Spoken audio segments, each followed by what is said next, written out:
Welcome बच्चों।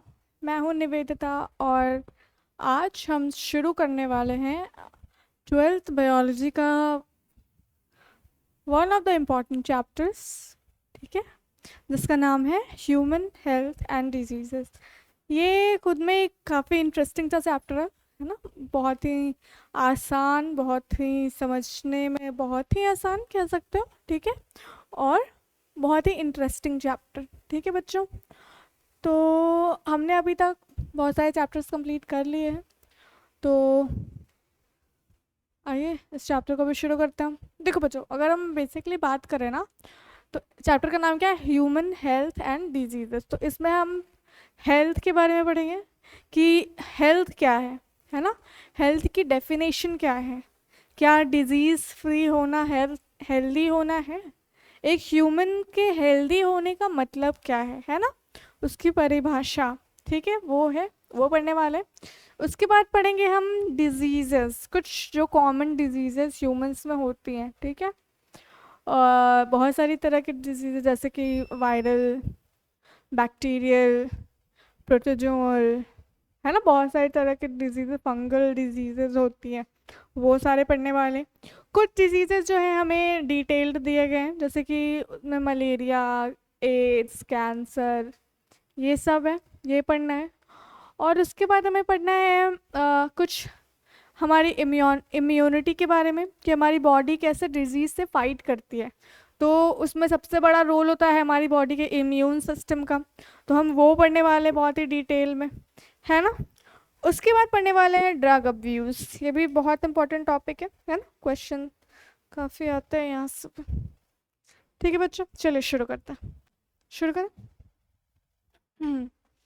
सुंदर सा हेडिंग डाल के रखा है मैंने। चलिए, तो देखो यहाँ पे पढ़ना क्या है। सबसे पहले मैं वो बता देती हूँ। सबसे पहले इस चैप्टर का 2-3 है पोर्शन। सबसे पहले हेल्थ पढ़ेंगे, हेल्थ पढ़ेंगे। ठीक है, हेल्थ पढ़ेंगे। ठीक है, हेल्थ का डेफिनेशन पढ़ेंगे। ठीक है, कि हेल्दी होना किसे कहते हैं, ये पढ़ेंगे। ठीक है, ओहो, डेफिनेशन पढ़ेंगे कि ठीक है, ये पढ़ने वाले। उसके बाद पढ़ेंगे कुछ डिजीजेस के बारे में, कुछ कॉमन से डिजीजेस हैं। ठीक है, उनके डिजीजेस के सिम्टम पढ़ेंगे, उनके कॉजिंग ऑर्गेनिज्म पढ़ेंगे, कॉजिंग एजेंट्स पढ़ेंगे, उनका मोड ऑफ ट्रांसमिशन पढ़ेंगे, कि वो ट्रांसमिट कैसे होते हैं, आखिर हो कैसे जाते हैं, है ना, वो पढ़ने वाले हैं। ठीक है, मोड ऑफ ट्रांसमिशन पढ़ने वाले हैं, डिजीजेस के सिम्टम पढ़ने वाले हैं, कॉजिंग एजेंट पढ़ने वाले हैं, उनके डायग्नोस्टिक टेस्ट पढ़ेंगे कुछ में, है ना, वो पढ़ेंगे। कुछ में नहीं, हाँ है ही, वो पढ़ेंगे। उसके बाद पढ़ेंगे कि ये, हाँ यही कि वायरल है, फंगल है, ये पढ़ने वाले हैं। ठीक है ना, और नेम तो उसका पढ़ेंगे। ठीक है, और इसके बाद पढ़ने वाले हैं क्या, उसके बाद कुछ और डिजीजेज हम लोग पढ़ने वाले हैं, एक्स्ट्रा डिजीजेज जो पढ़ने वाले हैं डिटेल में। ठीक है, एक्स्ट्रा डिजीजेज जो पढ़ने वाले हैं डिटेल में वो है जैसे कि एड्स, बहुत इम्पॉर्टेंट है, कैंसर बहुत इम्पॉर्टेंट है। एक और जो बिल्कुल डिटेल में पढ़ने वाला है वो है मलेरिया, उसकी लाइफ साइकिल के साथ पढ़ने वाला है, वो भी लिख ही देती हूँ। मलेरिया है, हालांकि इसको एक्स्ट्रा में तो नहीं लिखना चाहिए। ठीक है, मैं इसी में पढ़ाऊँगी। ठीक है, ये छोड़ दो, यहाँ पे मत लिखो। ठीक है, एड्स कैंसर पढ़ेंगे एक्स्ट्रा में। उसके बाद क्या पढ़ेंगे, उसके बाद हमारी बॉडी की इम्यून सिस्टम के बारे में पढ़ेंगे। किसके बारे में पढ़ेंगे? Immune system. ओके बच्चों, यहाँ तक पढ़ेंगे। इम्यून सिस्टम हमारी बॉडी में किस तरह के, उसके टाइप क्या क्या हैं, हमारे बॉडी में कौन कौन सी तरह की इम्यूनिटी होती है, ये पढ़ने वाले हैं। एंटीबॉडीज़ क्या है वो पढ़ेंगे, नेचुरल आर्टिफिशियल, मतलब हर तरह की इम्यूनिटी के बारे में पढ़ेंगे। उसके बाद लास्ट में सबसे ज़्यादा पढ़ेंगे, सबसे लास्ट में जो पढ़ने वाले वो है ड्रग अब्यूज़। ये भी बहुत इंटरेस्टिंग है और इम्पॉर्टेंट भी। ठीक है, अलग अलग तरह के ड्रग्स के बारे में पढ़ेंगे। ठीक है, उनका जो एक्चुअल पर्पस मेडिसिनल पर्पस के लिए होता है वो अगर होगा तो पढ़ेंगे, नहीं तो फिर कैसे उसको अब्यूज़ करते हैं लोग वो पढ़ेंगे। ठीक है, ठीक है, ये पढ़ने वाला। तो यही बेसिकली इस चैप्टर में पूरा हमें पढ़ना है। तो सबसे पहले हम लोग हेल्थ के बारे में जानते हैं। नेक्स्ट स्लाइड ले लेती हूँ एक। चलिए शुरू करें। हेल्थ,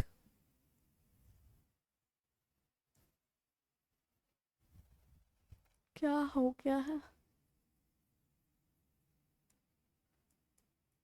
हेल्थ, हेल्थ की स्पेलिंग तो सही है ना? ठीक है, सही है। चलिए शुरू करें। हेल्थ का डेफिनेशन क्या होता है? जैसे अगर हम एंशिएंट टाइम की बात करें ना बच्चों, मतलब कि पहले के ज़माने में मतलब लोग क्या सोचते थे कि हेल्थ क्या है ना? तो अगर हम पुराने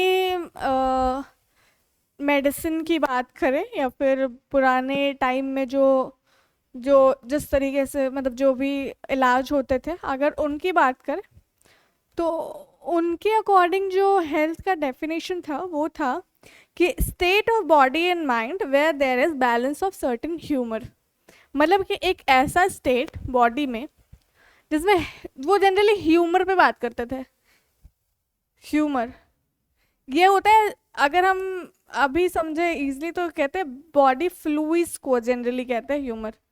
ठीक है, जैसे कि ब्लड हो गया, ठीक है ना, बाइल, तो ये, ठीक है, तो इस पे वो जनरली डिपेंडेंट होते थे हेल्थ का डेफिनेशन देने के लिए। ठीक है, तो उनका डेफिनेशन क्या था हेल्थ का? अगर हम एंशियंट की बात करें, फॉर ए लॉन्ग टाइम, जैसे बुक में दी हुई मैं वो बता रही हूँ आपको, क्या दिया हुआ है बुक में।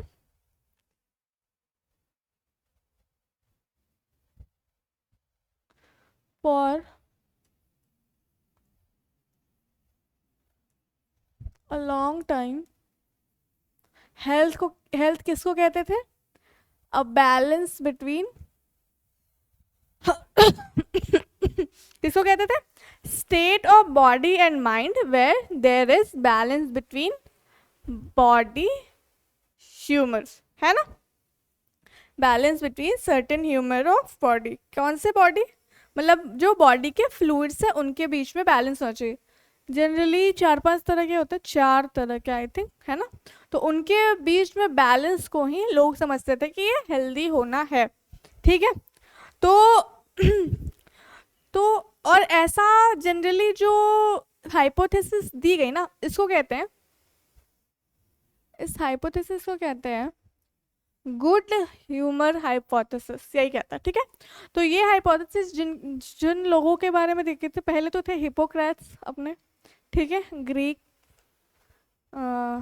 थे, ठीक है, हिपोक्रेट्स। फिर जो अपने इंडिया में हमारा है आयुर्वेद, है ना? India Ayurveda system, Indian Ayurveda system जो है मेडिसिन का, उनके भी डेफिनेशन में यही था। ठीक है, कि क्या था? A state of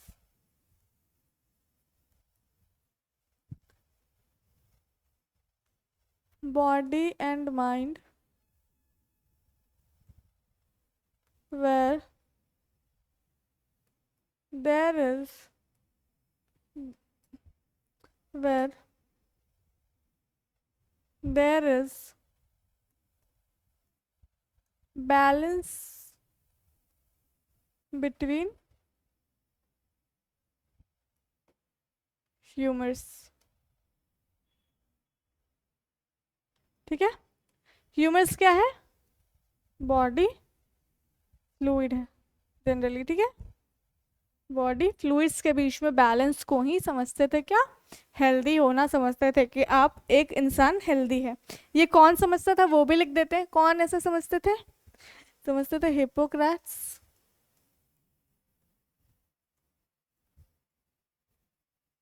and Indian Ayurveda system of medicine, system of medicine. ठीक है बेटा, क्लियर है यहाँ तक? सबको दिख रहा है कि मैंने क्या लिखा है? Indian Ayurveda system of medicine. ठीक है, तो यहाँ तक, यहाँ पे लोग क्या समझते थे कि ये समझते थे, बट उनकी एक और सोच थी। क्या थी? कि कुछ पर्सन होते थे जिनमें ब्लैक बाइल होता था, ठीक है ना। जनरली जहाँ तक मुझे पता है कि येलो बाइल होता है, ब्लैक बाइल होता है, ठीक है कुछ तो क्या होता था कि उन जिन पर्सन में ब्लैक बाइल होता था ना, उनको वो लोग समझते थे कि ये एक हॉट पर्सनालिटी का इंसान है, मतलब कि उसकी बॉडी का टेम्परेचर ज़्यादा होगा, इस तरह का हॉट। ठीक है, उसकी बॉडी का टेम्परेचर जो जनरल जो नॉर्मल ह्यूमंस हैं उनसे ज़्यादा होगा, और उनकी प्रोबेबिलिटी, जो उनके बीमार पड़ने की जो प्रोबेबिलिटी होगी ना, उनको फीवर लगने की, वो भी ज़्यादा होगी। उन्होंने ये सोच रखा था, उनका थॉट ये था। ठीक है, उनका क्या था? थॉट था ये कि क्या था? A person with black bile, जो अ पर्सन, एक आदमी होगा, a person with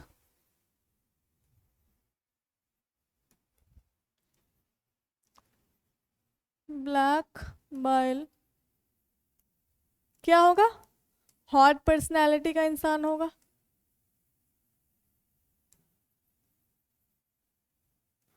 hot personality का इंसान होगा। क्या होगा?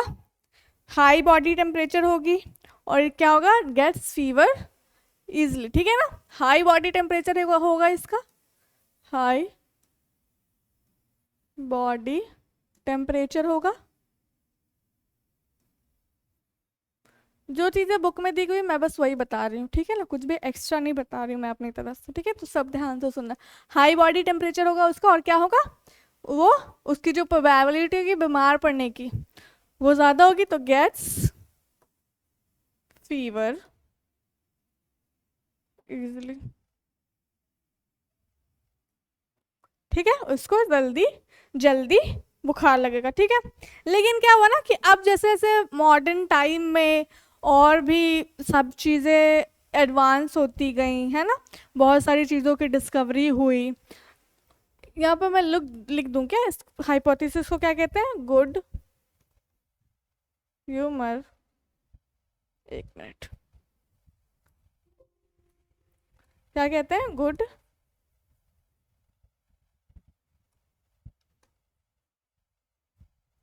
ह्यूमर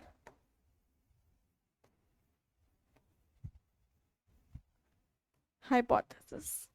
ठीक है, क्या कहते हैं? गुड ह्यूमर हाइपोथेसिस कहते हैं।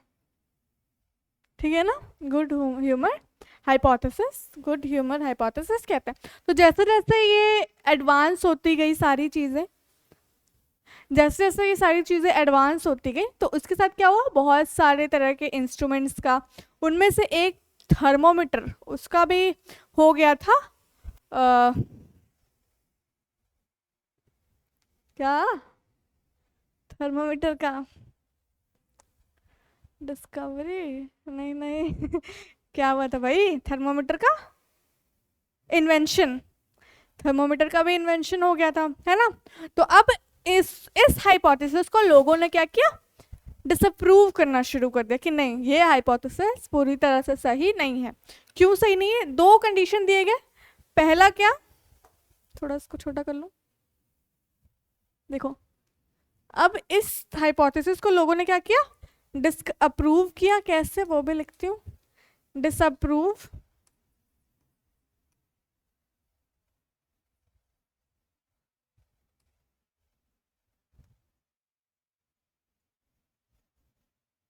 disapproval of good humor hypothesis। कैसे? दो इसका हुआ।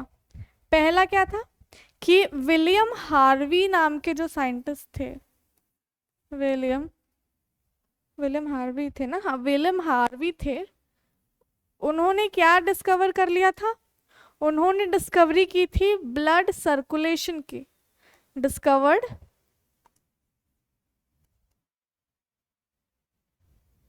ब्लड सर्कुलेशन, ब्लड, उन्होंने ब्लड सर्कुलेशन की डिस्कवरी कर ली थी, है ना। उन्होंने किसकी डिस्कवरी कर ली थी? ब्लड सर्क उन्होंने ब्लड सर्कुलेशन की डिस्कवरी कर ली थी। तो इसकी वजह से, अब पता नहीं कैसे, लेकिन इसकी वजह से उन्होंने डिसअप्रूव किया कि ये पूरी तरह से सही नहीं किया होगा, जैसे ब्लड सर्कुलेशन क्या किया। तो ये ह्यूमर पे ही बेस्ड है ना, बॉडी फ्लूइड के पे ही बेस्ड है ना, तो ये ब्लड भी तो फ्लूइड ही है ना। तो इसी के सर्कुलेशन से उन्होंने कुछ और पता लगाया होगा कि हाँ ये पूरी तरह से सही नहीं है। और दूसरा कैसे,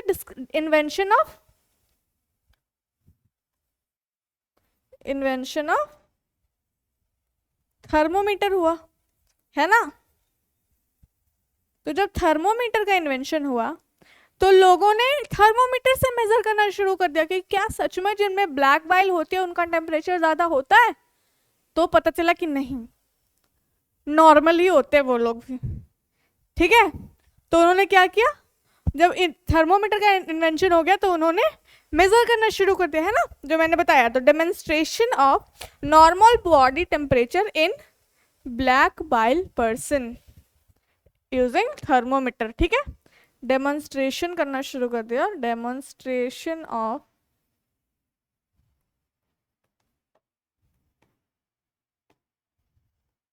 black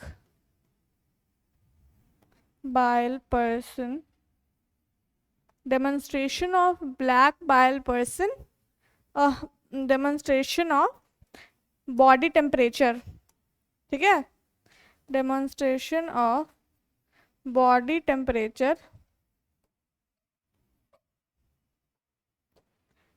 of black bile person, black bile person, clear है यहाँ तक? देखो, तो ये जो पहले ये चलता था, ये मैंने आपको बताया, ये अभी हम पढ़ेंगे कि अभी क्या। देखो, अब ये गुड ह्यूमर हाइपोथेसिस तो हो गई डिसअप्रूव, तो अभी क्या चल रहा है ना। तो अब मॉडर्न टाइम में क्या चल रहा है, तो अगर हम बायोलॉजी के हिसाब से देखें, अकॉर्डिंग टू बायोलॉजी क्या है, तो बायोलॉजी कहती है कि जो हमारा इम्यून सिस्टम है ना, वो कंट्रोल होता है, किससे कंट्रोल होता है? हमारी माइंड से और हमारा मेंटल स्टेट से, ठीक है। कैस मतलब वो कहना चाह रही है कि सिर्फ बॉडी के ह्यूमर जो फ्लूइड है वो नहीं ये कर रहे हैं हमें पूरी तरह से, हमारा माइंड बहुत ज़्यादा रोल प्ले कर रहा है हमारी बॉडी को चलाने में, ठीक है, हमारे इम्यून सिस्टम के।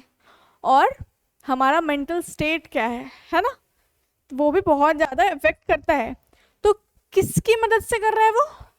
हमारा माइंड किसकी मदद से हमारी बॉडी को कंट्रोल कर रहा है, ये हमने पढ़ा हुआ है। पहला दो तरह के सिस्टम की हेल्प से करता है ना। पहला कौन सा सिस्टम की हेल्प से करता है? न्यूरल सिस्टम की हेल्प से करता है ना। हमने पढ़ा है कंट्रोल एंड कोऑर्डिनेशन। तो हमारा जो ब्रेन है वो कैसे कंट्रोल करता है? सबसे पहला न्यूरल सिस्टम की हेल्प से, और दूसरा एंडोक्राइन सिस्टम की हेल्प से, है ना।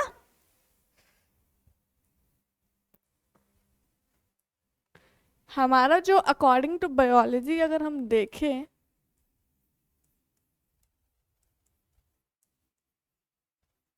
हमारा जो माइंड है वो कंट्रोल कर रहा है हमारे इम्यून सिस्टम को, ठीक है। किसकी मदद से? Endocrine system and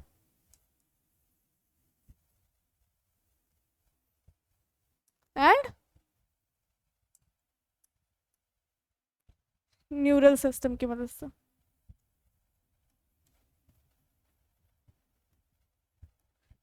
endocrine system की मदद से और न्यूरल सिस्टम की मदद से हमारी बॉडी को कंट्रोल कर रहा है, ठीक है। तो अब अगर हम, तो इम्यून सिस्टम क्या करता है? हमारे हेल्थ को मेंटेन करता है, मेंटेन्स आवर हेल्थ, ठीक है, तो अब अगर हम अभी के टाइम पे WHO की डेफिनेशन दी गई है हेल्थ पे, वो देखे कि अभी नाउ डेज, अभी प्रेजेंट टाइम पे हेल्थ की डेफिनेशन क्या है, हम क्या समझते हैं हेल्थ के बारे। तो कुछ बच्चे कहेंगे कि हाँ बॉडी में डिजीज ना होना वो हेल्दी है। तो क्या सिर्फ डिजीज फ्री होना ही हेल्दी होना है? हम्म, क्या बोलो, क्या सिर्फ डिजीज फ्री होना,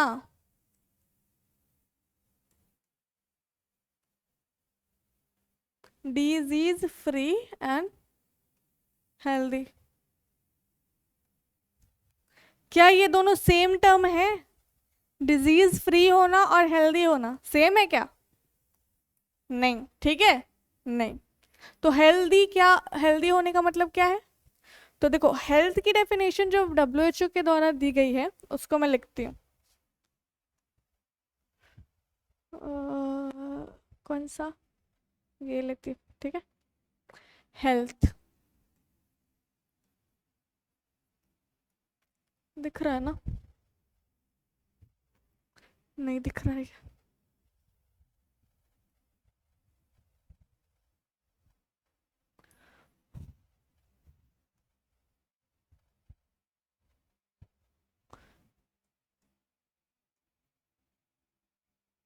हेल्थ, ठीक है। तो हेल्थ, अरे यार ये तो दिख ही नहीं रहा। तो हेल्थ की डेफिनेशन क्या दी गई है, ठीक है। हेल्थ की डेफिनेशन है, मैं लिखती हूँ, अ स्टेट ऑफ कंप्लीट, पूरी तरह से कंप्लीट फिजिकल, देखो ये जो फिजिकल है ना सिर्फ इसमें आ जाता है डिजीज फ्री होना, मतलब बॉडी की मैं बात कर रही हूँ, नॉर्मल जैसे कि जो लोगों में डिजीज होता है तो वो सिर्फ फिजिकल में आ जाता है। इसके बाद आता है मेंटल एस्पेक्ट होता है हेल्थ का, ठीक है। अ state of complete physical, mental and social well being, उसको कहते हैं, ठीक है, उसको कहते हैं हम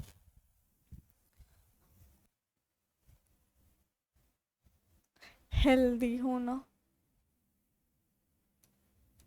जैसे फिजिकल स्टेट जो आ गया, जो फिजिकल एस्पेक्ट में उसी को हमने समझ लिया, इसमें ही सिर्फ आ गया डिजीज फ्री होना, ठीक है। ये जो है ना इसमें ही आ गया डिजीज फ्री होना। अरे क्या हो गया है?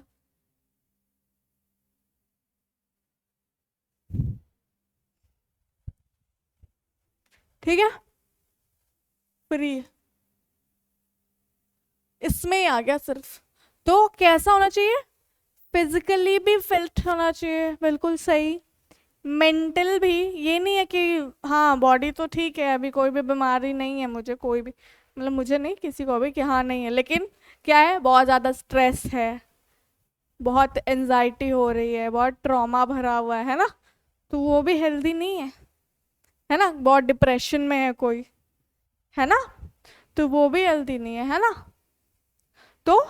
तो मेंटल अगर आप सही नहीं है मेंटली तो भी आप हेल्दी नहीं है ना।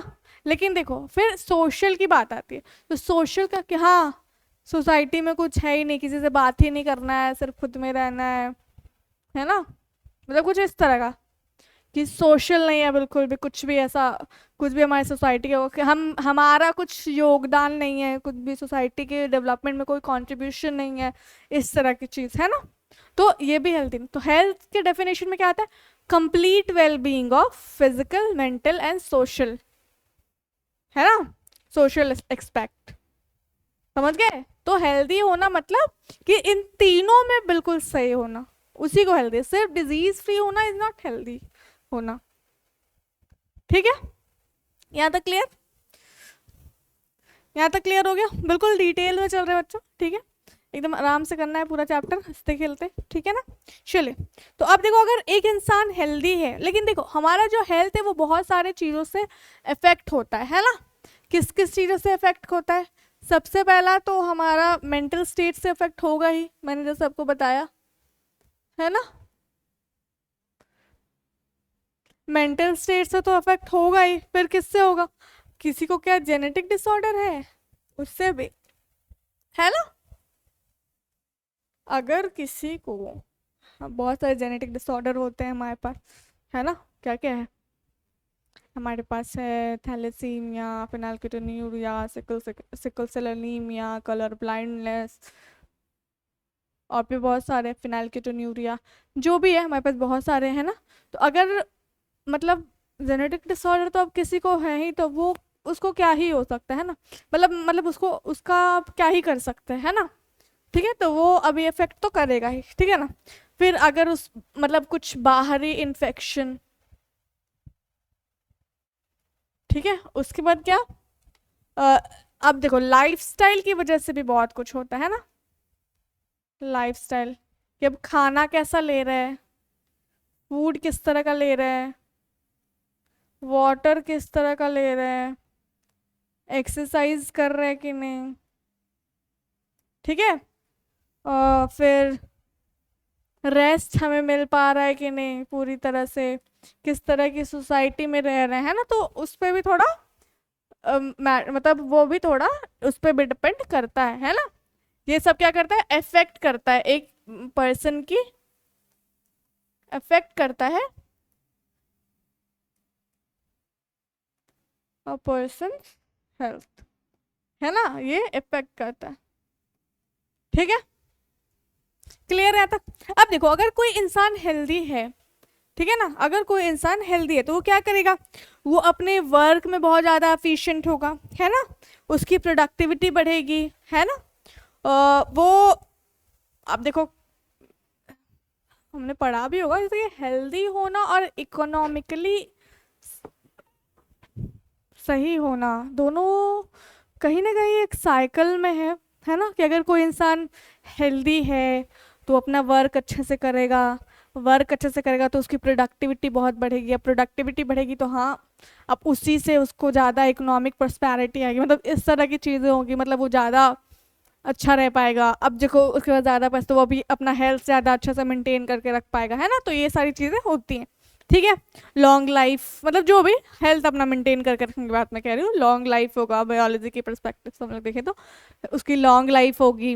अब देखो अभी इस हेल्दी होने की वजह से क्या हो गया, अभी हेल्थ में सुधार होने की वजह से इन्फेंट मोर्टिलिटी रेट कम हो गया है, मैटरनल मोर्टिलिटी रेट कम हो गया है कि नहीं। पहले कितना ज़्यादा डेथ होता था औरतों का, है ना, बहुत ज़्यादा औरतें मरती थी डिलीवरी के टाइम पे, लेकिन अब बहुत ही सब कुछ सही हुआ है, ठीक है। तो हेल्थ की वजह से बहुत कुछ सही होता है ना, ठीक है। तो अब है कि हम मेंटेन कैसे रखेंगे, गुड गुड हेल्थ को कैसे मेंटेन करें, है ना। अब अपना गुड हेल्थ को हम लोग कैसे मेंटेन करें,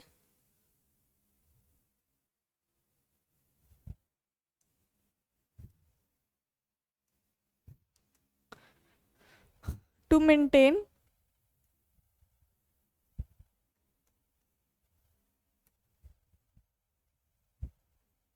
गुड हेल्थ हमें क्या चाहिए, सबसे ज़रूरी है खाना किस तरह का हम खा रहे हैं, है ना। क्या एक प्रॉपरली बैलेंस डाइट हम खा रहे हैं, प्रॉपरली साफ सुथरा अच्छा खाना, अच्छा मतलब कि क्या उसमें हमें जो सारे न्यूट्रिशन चाहिए वो हैं प्रेजेंट। तो सबसे ज़रूरी जो चीज़ होती है हेल्थ मेंटेन करने के लिए वो क्या है, बैलेंस्ड डाइट है ना। सबसे ज़रूरी क्या है, बैलेंस डाइट। दूसरा क्या है, अब बैलेंस डाइट में पानी वानी आ गया है ना। अब दूसरा क्या है, हमारी पर्सनल हाइजीन कैसी है ना। पर्सनल हाइजीन कैसी है वो भी बहुत इंपॉर्टेंट है, क्या नहा रहे हैं, क्या अपने दांतों को साफ कर रहे हैं, है ना। पर्सनल हाइजीन कैसी है? क्या एक्सरसाइज कर रहे हैं? एक्सरसाइज या योग, है ना? एक्सरसाइज कर रहे हैं, योग कर रहे हैं, क्या मेडिटेशन, ठीक है, इस तरह की चीज है। तो ये सब हो गया कि पर्सनल लेवल पे क्या कर सकते हैं हम, खुद को हेल्दी रखने के लिए पर्सनल लेवल पे क्या कर सकते हैं, ठीक है, ये चीजें हो गई है। अब है कि सोसाइटी के लेवल पे क्या कर सकते हैं खुद को मतलब सबको हेल्दी रखने के लिए, ठीक है ना? एज अ सोसाइटी हम क्या कर सकते हैं हेल्दी रखने के लिए? तो क्या कर सकते हैं? डिजीज का अवेयरनेस, कि हाँ आपको ये चीज़ नहीं करनी चाहिए, आपको बच के रखना है ना, awareness about disease, awareness of disease होना चाहिए कि हाँ ये चीज़ से आपको ये डिजीज हो सकती है तो आप इससे बच के रहें, है कि नहीं?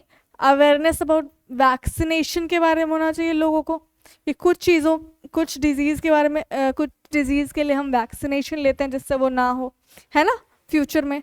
तो वैक्सीनेशन के बारे में लोगों को पता होना चाहिए, ठीक है। उसके बाद क्या होता है? उसके बाद होता है कि हम प्रॉपर डिस्पोजल ऑफ वेस्ट करें, अच्छे से सारा वेस्ट, हर जगह गंदगी ना फैली हो, प्रॉपर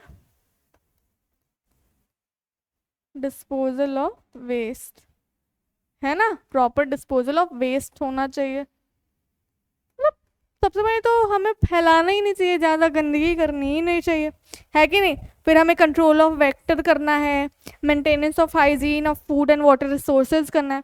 क्या करना है? कंट्रोल ऑफ, देखो कंट्रोल ऑफ वेक्टर ये क्या है? वेक्टर्स क्या होते हैं? वेक्टर्स को हम समझ सकते हैं कैरियर्स की तरह, हम आगे पढ़ने वाले भी हैं, ठीक है ना, कैरियर्स की तरह समझ, जो एक डिजीज को फैलाने में मदद करते हैं, वो उसके कॉजिंग एजेंट नहीं है, वो एक्चुअली में उसको कॉज नहीं कर रहे हैं, है ना, लेकिन क्या कर रहे हैं, वो फैला रहे हैं हर जगह। जैसे कि मच्छर, है ना, मच्छर, मलेरिया का असली रीजन जो है मच्छर नहीं है, मतलब मच्छर नहीं करता है उसको कॉज, है ना, नॉर्मल मच्छर अगर किसी को काटेगा तो उसको मलेरिया नहीं हो जाएगा, लेकिन जो मच्छर खुद इन्फेक्टेड है, मच्छर कॉज मलेरिया के कौन कॉज करता है? हाँ, प्लाज्मोडियम कॉज करता है ना, तो उसका कॉजिंग एजेंट जो एक्चुअल है वो प्लाज्मोडियम है। तो जो मच्छर खुद से प्लाज्मोडियम से इन्फेक्टेड है ना, वही अगर किसी इंसान को काटेगा तो उसको मलेरिया हो जाएगा, है ना। तो इन वेक्टर्स को कंट्रोल में करना है हमें, प्रॉपरली इनसे बचना भी है और इनको कंट्रोल में भी करना है। ज़्यादा मतलब पानी इकट्ठा नहीं करना है ना, अगर कहीं पे पानी इकट्ठा है तो उसको, अगर साफ़ पानी कहीं इकट्ठा है तो वहीं पे मस्कीटो लार्वास होते हैं, तो उसमें बहुत सारे ऐसा तरीका दिया गया कि हम कैसे रोक सकते हैं, है ना। जैसे कि एक फिश आती है गम्बूजिया, अगर कहीं पे स्टैगनेंट पॉन्ड है, रुका हुआ पानी है, कहीं पे साफ पानी है अगर, तो वहाँ पे हम फिश को इंट्रोड्यूस करा सकते हैं गम्बूजिया, जो मस्कीटो लार्वा पे फीड करती है ना, तो वो, ठीक है। और क्या है? Proper maintenance of food and water resources, ठीक है, समझ गए ये सारी चीजें, maintenance of food and water resources, clear यहाँ तक? दिख रहा है सब कुछ अच्छे से? दिख रहा है, चलिए आगे बढ़ते हैं।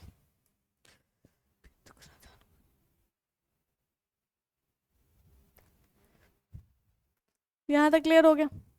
अब देखो हमने पढ़ लिया हेल्थ, पढ़ लिया हमने, हमारा पहला पहला जो टॉपिक था, पहला जो पार्ट था इस चैप्टर का वो कंप्लीट हो चुका है, हेल्थ वाला टॉपिक, है ना। दूसरा क्या था कि हम डिजीजेस के बारे में पढ़ने वाले हैं। कुछ डिजीजेस तो दी गई हैं, ठीक है ना। पहले पढ़ेंगे कि आखिर ये डिजीजेस क्या होती हैं, क्या है डिजीज, हम कैसे कह सकते हैं कि एक पर्सन को डिजीज है किसी तरह का,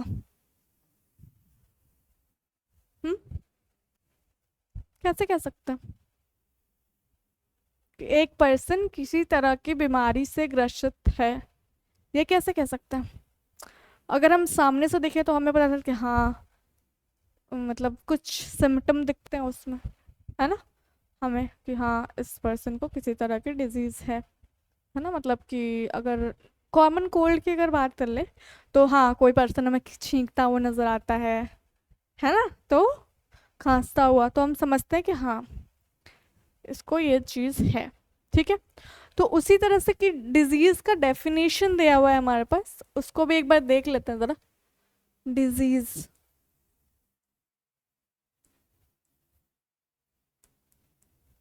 डिजीज क्या है? ठीक है।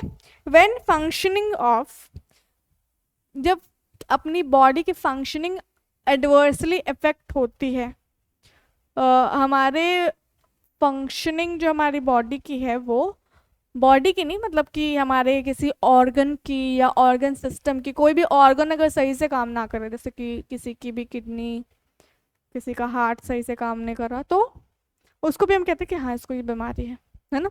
या फिर किसी का पूरा सिस्टम ही खराब हो, है ना, तो उसमें भी बीमारी हो जाती है ना। किसी का पूरा सर्कुलेटरी सिस्टम काम नहीं कर रहा, किसी का एक्सक्रीटरी सिस्टम काम नहीं कर रहा, किसी का डाइजेस्टिव सिस्टम अगर काम नहीं कर रहा, तो वो भी डिजीज है ना। व्हेन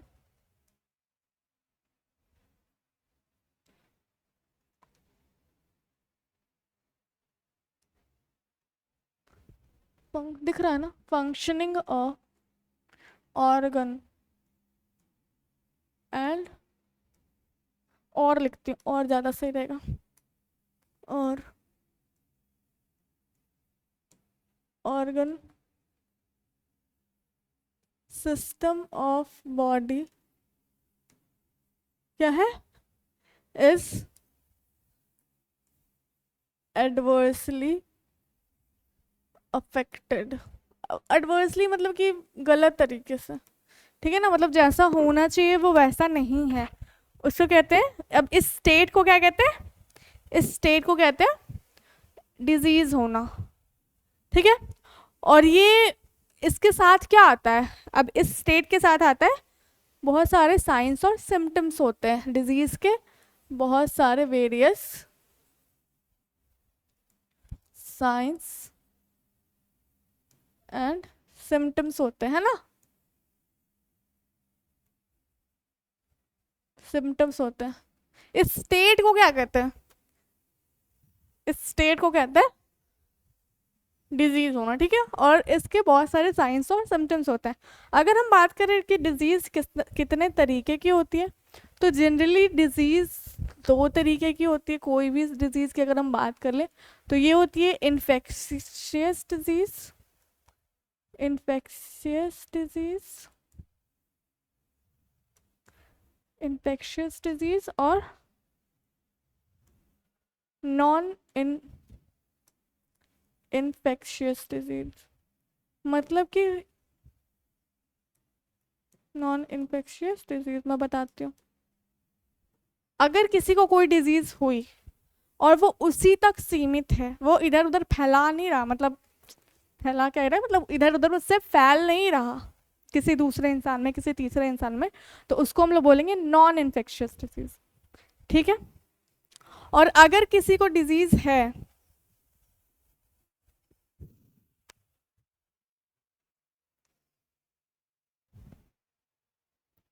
ठीक है, तो हम पढ़ रहे थे infectious and non infectious disease. ठीक है। तो इन्फेक्शियस डिजीज कौन से होते हैं? जो इजिली ट्रांसमिट हो जाए एक पर्सन से दूसरे पर्सन को, इजिली गेट गेट इजली, अच्छा छोड़ो, गेट लिखने की जरूरत नहीं, easily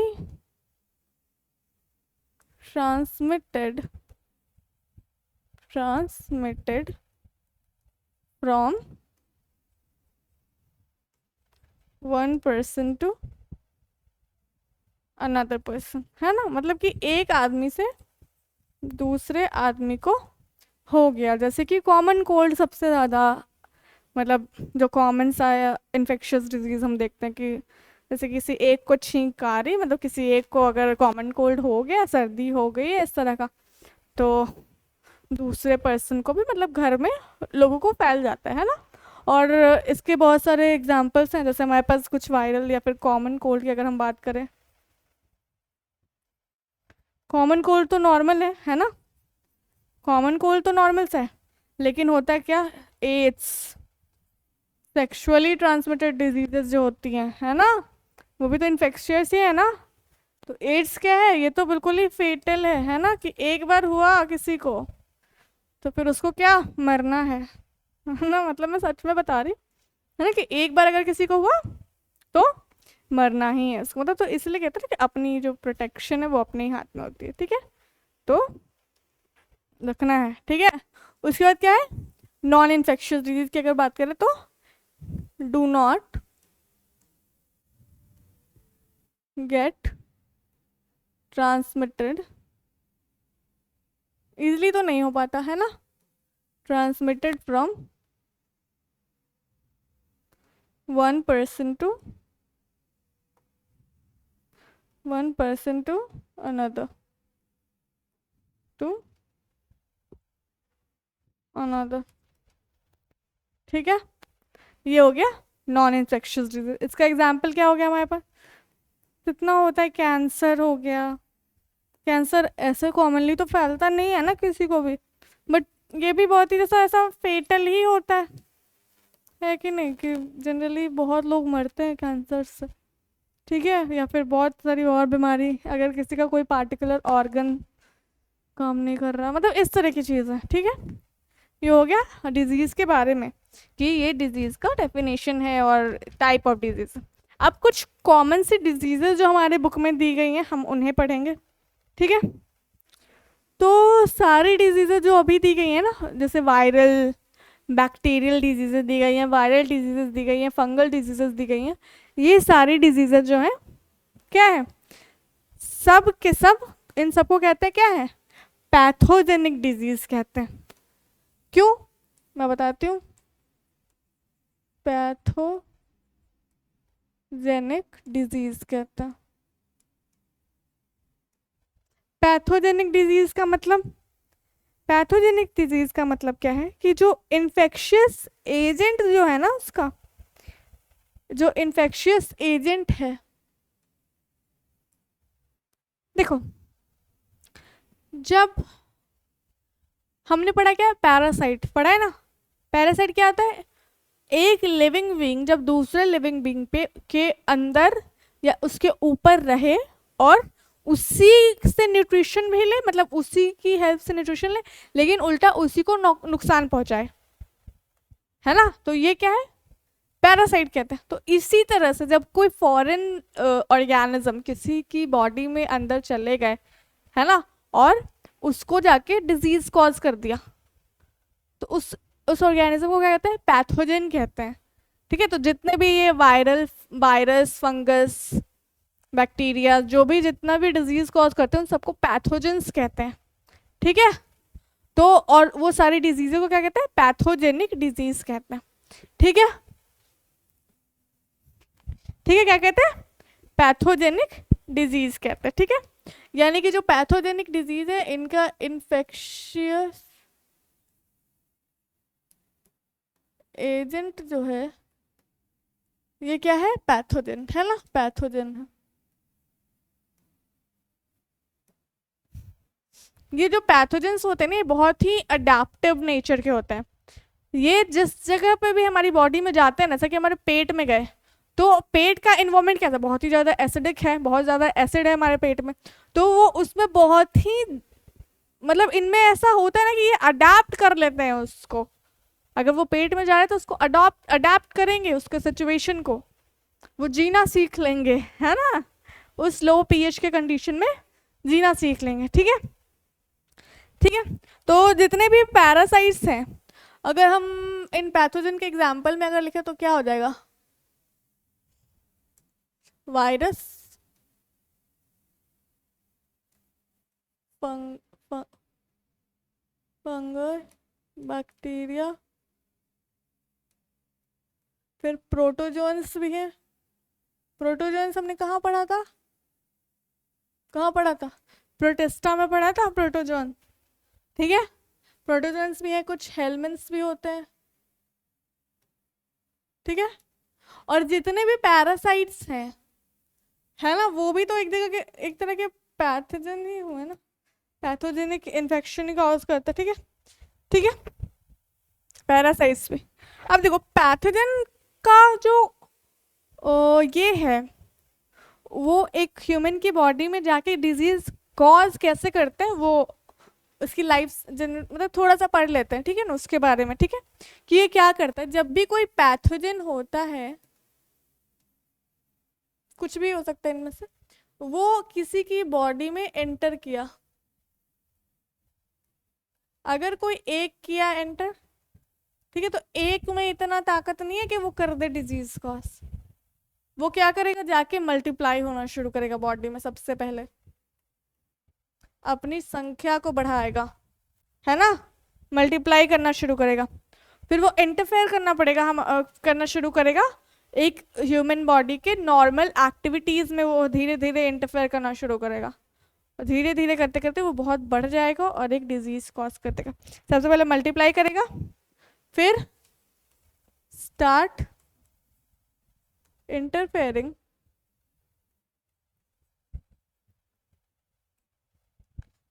interfering with normal vital activity, ठीक है, interfering with that interfering in normal vital activities, ठीक है। और फिर क्या करेगा ये, मॉर्फोलॉजिकल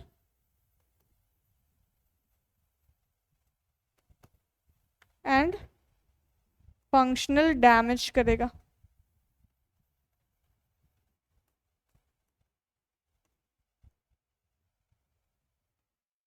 ठीक है। क्या करेगा, मॉर्फोलॉजिकल और फंक्शनल डैमेज करेगा। कैसे, मॉर्फोलॉजिकल जैसे कि एक बीमारी होती है एलिफेंटियासिस, वो पूरी बॉडी को डिफॉर्म कर देता, अजीब तरीके से टेढ़ा, मतलब अजीब कर देता है बॉडी को, देखने में बहुत ही ऐसा भयानक सा दिखता है, ठीक है। तो वो मॉर्फोलॉजिकल किया, बाहर से दिखने में खराब कर दिया। और फंक्शनल तो बहुत सारे हैं ही, बहुत सारे ऑर्गन्स पर अटैक करते हैं, बहुत सारा कुछ कुछ बीमारी कर देते हैं ना।